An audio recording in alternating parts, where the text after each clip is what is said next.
Welcome back to the channel, everybody. Today we're going to be watching Raymond Daniels versus Rafael Aghayev. This was the main event on the same card, which I just fought on. I put up my fight the other day with my own commentary, and many people were excited about that, enjoyed it, and said, can you do some other fight from the same card? Karate Combat provided me with the footage. Very kind of them. And today we're going to be watching this GOAT versus GOAT title fight, interim, by the way. I'll get to some details of the fight and the fighters, everything that led up to it, sort of back scene stuff that I was aware of, after the action, maybe after the first round break. But right now I want to focus on what's happening. So obviously the first thing you're going to note is a massive height difference. Even though both these guys weighed in at 165 pounds, Raymond Daniels is more like 6'1", 6'2", and Aghayev, I would guess, is more like 5'6". But look at Aghayev, he has those big clubbing hands, and he's doing such a good job right now of closing that distance and maintaining that backwards motion. Great overhand there. Look at that. Raymond Daniels normally would land on anybody, but Aghayev is so fast in and out that he either steps backwards or he steps forwards and jams his spinning kick. Very, very impressive. Now I'm going to be honest, going into this fight, I had easily Raymond winning, just because he's been so dominant over the last decade against pretty much everybody he's been fighting against. I did not know that much about Aghayev, aside from a few little clips I'd seen in here and there. But yeah, if you would have put a bet out, I would have gone, oh, Daniels, easy. Look at that. Aghayev, again, big overhand. He lost his mouth guard there, then he gets punched for it. They did tell us at the rules meetings, do not stop fighting. The ref will break in when there's a proper moment. So that rule, or that saying, protect yourself at all times, you got to make sure you do that when you guys are fighting. Just keep that in mind. Stay safe. Both these guys, very low hands, very karate style. But you can see the way that Aghayev keeps his left hand a little bit higher than his right. He's ready to fire that out. Again, he closes that distance as Raymond spins. I don't know if people realize how difficult that is to do. That is not easy. Your timing and movement have to be just impeccable. And right now, basically what we're seeing is Raymond Daniels struggling to maintain that punch range distance without Aghayev taking that extra step forward and sort of jamming him and then being at his ideal range. Aghayev, if you note, his backwards movement is also spectacular, which is making it very difficult for Raymond to find the target without having to lunge forward. And when that happens, then Aghayev is able to step in as well and jam it. Look at that. Just simple little steps and movement. Nobody, look at this. Nobody's been able to do that to Raymond Daniels. He usually lands those kicks, no problem. And there's the close to round number one. I'm not watching this to score, but if I was saying, who got that round, it would definitely be Aghayev. That left hand that he had did a fantastic job of landing and taking the round, in my opinion. Look at that. I mean, the nice body knee from Raymond there, but Aghayev going up to the head, not knocking him down, I would say, but definitely off balancing him there and probably winning in the eyes of the judges. That was just a funny movement there. I think Raymond just getting a little frustrated, over-committing. So the first thing let's talk about in between rounds is the weight cut. 165 pounds. When Raymond Daniels fought in Bellator or Glory, he was at 170. And I could be wrong, but I was on a number of cards with him, and I think that weight cut was still pretty unpleasant. But if you see him here, he looks ripped. He looks super duper strong. So what we have to recognize is that 5 extra pounds may have hurt him. I would assume for Aghayev at probably 5'6", that getting to the 165 is not a nightmare. So I didn't actually ask Raymond about the weight cut and how he felt after, but there's a possibility that it just drained him down a little bit. Both these guys, as we said, very stylistically embracing that karate, hands a little low, lots of bouncing. I would like to see Raymond do a couple different techniques. First of all, if he knows that Aghayev is very good at closing the gap and landing that left hand, that he should be focusing on kicks up the middle as opposed to anything rounded, because the rounded kicks, let's say like a spinning hook kick or a round kick, they're going to be more difficult. Just like that. We just saw him step in knee, and then Aghayev goes for that rush and ends up walking into it. That was very nicely done. And there's some front kicks now. So this is the range that Raymond should be fighting at. Fake, and then Aghayev can make a move. Eventually he's going to get tired of just having to jump backwards every time, or he'll rush forward like that, and then Raymond's got to take advantage. But I have a sneaking suspicion that this massive height difference was very difficult for Raymond. Sometimes you think, oh, the person's smaller, it'll be easy to pick them apart. But sometimes massive height discrepancy can be very difficult. Let's talk a little bit about Aghayev, because I've been focusing mostly on Raymond. The big thing that I'm noting in him right now is his fantastic movement. Just being a very intelligent fighter in terms of placement, where he needs to be, where he's safe, where he's not, where he can close that gap in an instant. Smart work from him. The left hand that he has is hard and explosive. He's not doing anything wild. He's not reinventing the wheel. He's keeping everything simple, but it works. Look at that nice sweep. Good punch there. Very nice. Like that right there, if nothing else dramatically happens, kind of steals the round for him. I'm a little curious right now why Aghayev is having so much success with that left hand, because Raymond will come in, throw, and Aghayev will then launch that left hand and land on Raymond. I feel like it's just the height difference, but Raymond should aim a little lower, come straight like that, because then Aghayev does not have that ability to close that distance. And we will in a moment talk about something Raymond told me after the fight, which probably made this much more difficult for him. But let's close this round out first.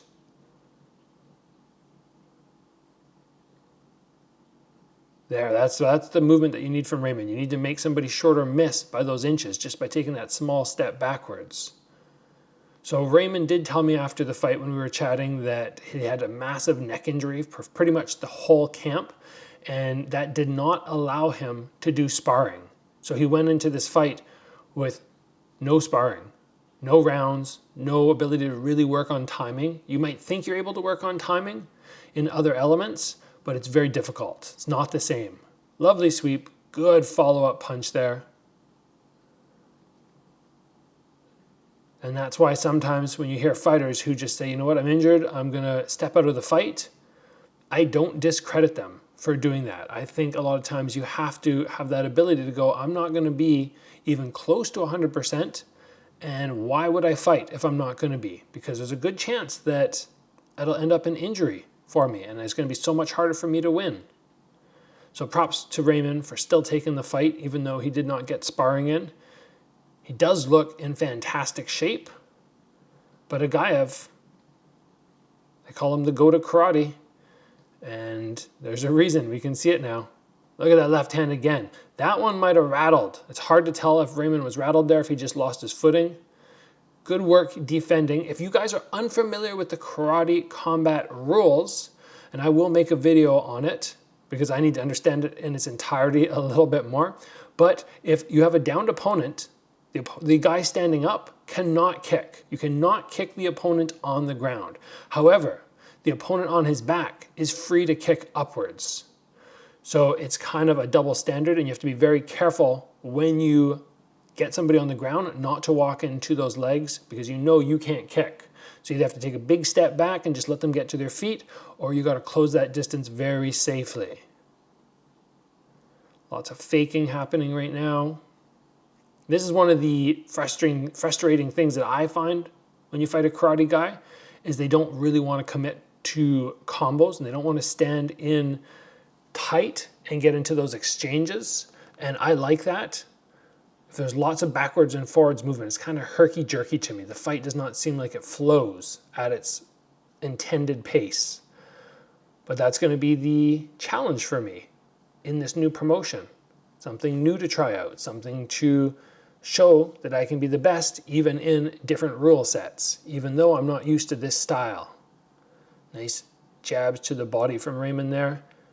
He's maintaining good distance, so even if Aghayev threw the overhand, it would be much more difficult to land as long as he sticks it and stops Aghayev, doesn't let him rush in.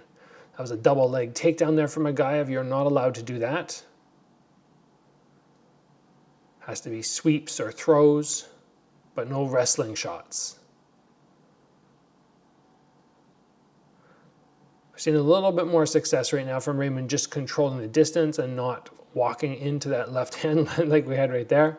But still, I'm not seeing anything here where I'm going, oh, he's being dominant in the round. I would like to see him start throwing some of those spinning side kicks, which he's just so good at. Like right there, if he's just outside jab range, if he could bust out a spinning side kick right now, it could be very, very good. And if Aghayev decides to charge, he'll move right into it, assuming he doesn't come wide with that spinning side kick. The round kicks seem a little bit more dangerous to me. But we're seeing Raymond try to pick the pace up now, just struggling with that left-hand defense. That's the only thing that's really making life difficult for him at the moment and is making him lose, in my opinion, these rounds.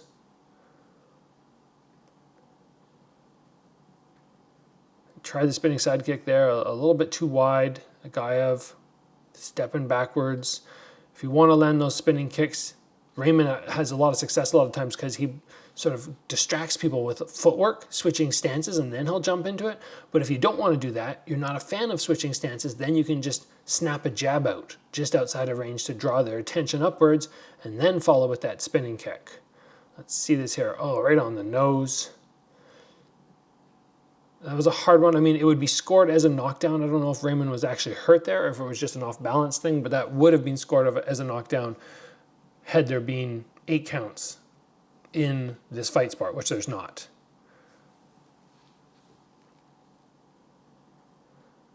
Now we're going into the championship rounds here. If I was in Raymond's corner, I'd be telling him, you might have got that last round, but you might have not.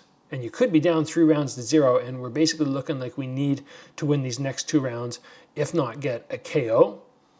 So it'd be interesting to see if he comes up with any sense of urgency now. But sometimes urgency is a little bit difficult because with somebody like Aghayev, who's smaller, it might play in more to what he wants to do. We haven't really seen Raymond had any success or even really attempt to throw any of his big spectacular kicks, but I have a feeling the height difference is just throwing him off a bit. We saw him do a little spin there, wasn't able to follow up though. That slide up knee off the lead leg, I'm not a big fan of it. I feel like it's a low power technique for myself, but I know a couple guys in town who like to utilize it. I would advise initiating a skip of the feet before throwing. Raymond there struggling. There's a nice spinning side kick, although he didn't get it back fast enough. Raymond, before that, was just struggling with the edge of the pit. When your heel hits it, it's kind of interesting because you can't put your weight backwards without falling. So when you do make connection heel to the bottom of the pit wall, it's a bit of a struggle. Which is why after my last fight, I just learned I want to avoid being in that area. Or sorry, after my first fight. I guess my last fight right now, I wasn't really ever in that position. I was always forwards motion, moving my opponent back. Raymond looking much better this round. Again, nothing of substance landing, but the left hand from Aghayev has not come down or come around more and landed strong. So he's definitely doing an improvement there. Looks a little bit off balance. Feet are not quite under him, and that's why I was wondering maybe that weight cut down to 165, that extra 5 pounds was just a little difficult, or maybe without the sparring, your legs and everything are just a little fatigued. Because we can't say that he doesn't look in shape. He absolutely does. But sometimes those legs, just small little factors, it can make a massive difference in how stable you feel. And if you take away Raymond's ability to throw kicks, I mean, really, so much of his strength in fighting is based off those. It's definitely not from any massive low kicks chopping him down, because he can't even hit the thigh in karate combat. I don't think I've seen Aghayev land more than a kick or two down to the calf. There we go. That's more what I thought we would see from Raymond. He's definitely doing a much better job this round. Even if they're not landing, maintaining those flashy kicks out far, where there's no way Aghayev can close the gap, that's probably smart. What he just did there was not great. There we go. Better, better. See, he's taking that little step back every time Aghayev goes to throw. And this is such an interesting position now. It's just a new fight style that most of these guys are not used to, and we all have to make adjustments. Just being on that pit. If your bum does not touch the ground, you are still considered a standing opponent, which means there's no time limit. If the bum touches the ground off the pit wall, you slide down, then the 5-second count begins, and the guy has 5 seconds to work ground and pound. So, with my commentary and my focus on watching what's happening, I'm not really scoring anymore. I do know that was a better round for Daniels, but did he win it? I couldn't tell you. Just like I said, I'm not watching to score at the moment. But I do know that going into this final round, there's a very good chance that he needs the knockout to get the victory. Aghayev just doing a good job off those early rounds, winning and now maintaining and he's keeping himself safe. He's an impressive fighter. And I actually got to ride back to the hotel with him after the fight, and he was a super nice guy. He sat there and had somebody translate, because he does not speak English. He had somebody translate to me how much respect he had for me and how he thinks I'm like one-of-a-kind fighter. So it was super nice to have a moment to chat with him. Obviously, I gave him lots of compliments as well, especially for the performance that he put on tonight, not making it easy for Raymond. So let's see if Raymond has any answers in this final round. The karate style rush forward with a stance switch. I gotta say, I'm not a fan of it. It is effective at times, but I feel like it's hard to generate loads of power. When you start going left foot in front, right foot in front, left foot, right foot, you're basically walking forward. You can't stabilize the same way, which is most likely why we do not see boxers throw punches like that. You want to have one foot in the back, one in the front. You want to have your weight downwards, knees bent.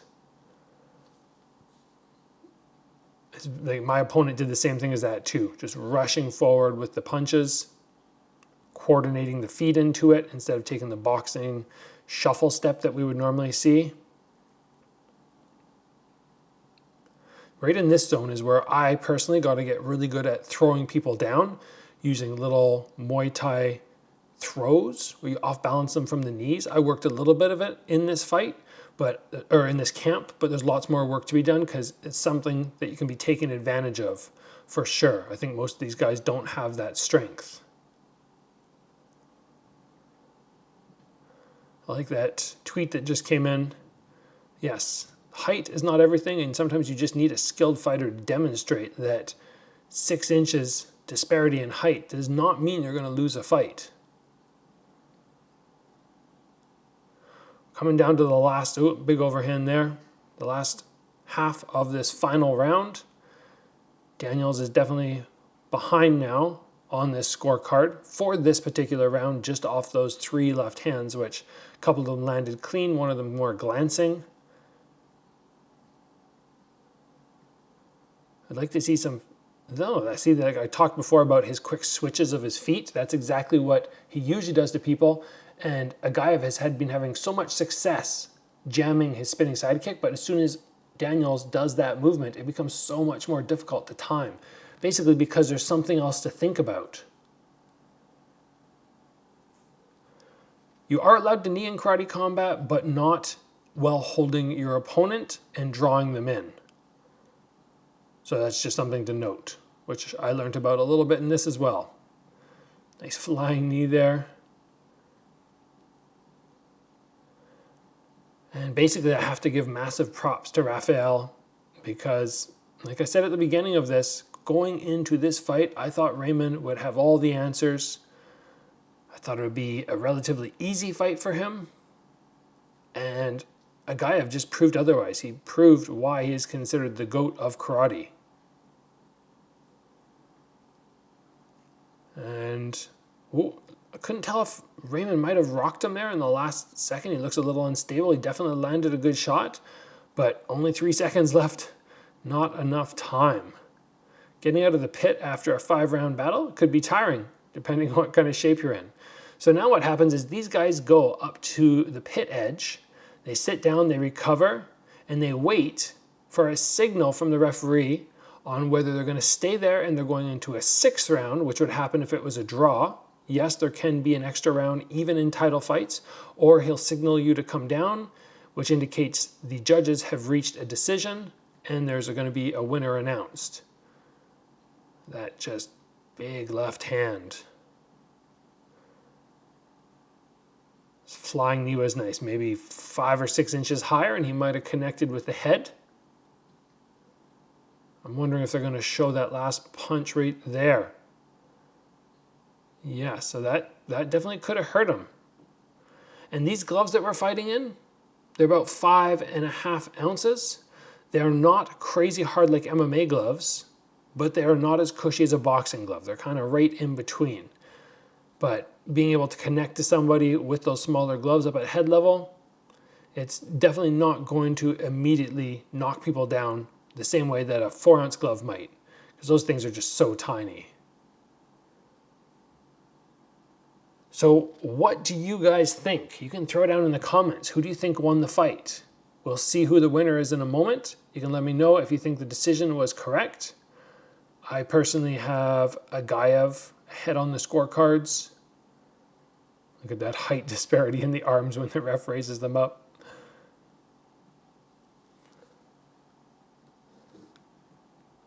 And here we go for the decision. Yes, Aghayev takes it. That's all today, guys. I hope you enjoyed the episode. I'm going to cover 2 more fights very soon. Until then, train hard. I will see you back here soon for another episode.